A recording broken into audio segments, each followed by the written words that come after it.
बिस्मिल्लाहिर्रहमानिर्रहीम। Food idea channel पर आप सबको खुश आमदीद। तो सर्दी बहुत है, घर में बीमार भी हुए हुए हैं खांसी जुकाम की वजह से। तो मैंने सोचा कि मैं सूप बना लूँ जल्दी से। तो चलिए इसकी तैयारी शुरू करते हैं और बनाते हैं आज गर्मा गर्म सूप, और आपके साथ शेयर भी करूँगी। पहले भी मैं लगा चुकी हूँ, ऊपर मैं इसका लिंक जो है वो मैं आपको दे दूँगी। स्क्रीन पे ऊपर नज़र आ रहा होगा। मुख्तलिफ़ किस्म के सूप मैंने बना के लगाए हुए हैं। तो चलिए जी शुरू करते हैं अल्लाह के नाम से।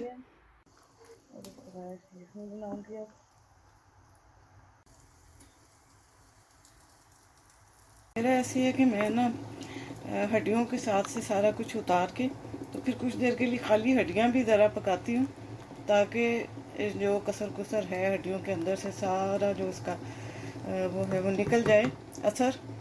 तो इसलिए मैं अब कुछ देर के लिए इन हड्डियों को अलग से भी बनाऊंगी। पहले मैंने बोटियों के साथ पकाया, अब मैंने बोटियों को अलग कर लिया और हड्डियाँ थोड़ी देर ये पकेंगी ताकि अच्छी तरह से यखनी निकल जाए।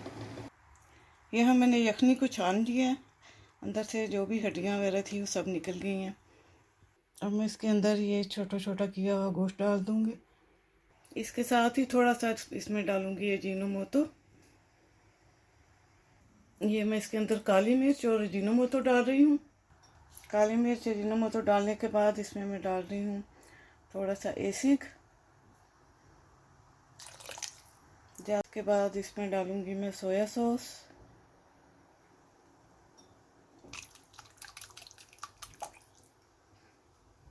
नई आने वाली जर्मनी में जो नई आई हैं या फिर यंग बच्चियाँ, उनको दिखाने के लिए जिन्हें नहीं पता, ये है कॉर्नफ्लोर जो आपको आल्डी और जर्मन स्टोर से मिल जाएगा। ये इसका नाम होता है। किसी भी चीज़ को सूप वगैरह को गाढ़ा करना हो या निहारी को, तो उसके लिए आप ये ला सकती हैं। अब मैं इसके अंदर ये कॉर्नफ्लोर मिक्स किया हुआ है ये डाल दूँगी और साथ साथ हिलाऊँगी। मेरे दूसरे हाथ में कैमरा है इसलिए मैं बंद करके इसको डालूँगी, क्योंकि मुझे दोनों हाथ फ्री चाहिए, तो ताकि ये गाढ़ा हो सके।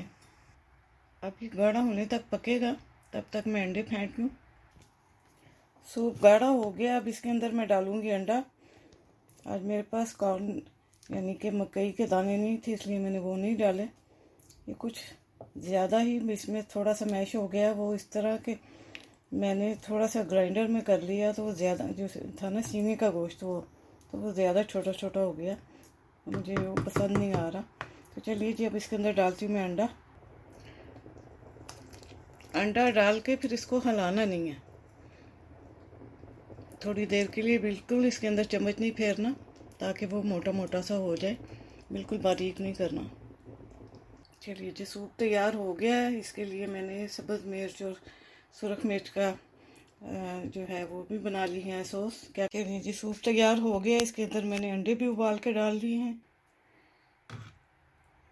इस तरह से।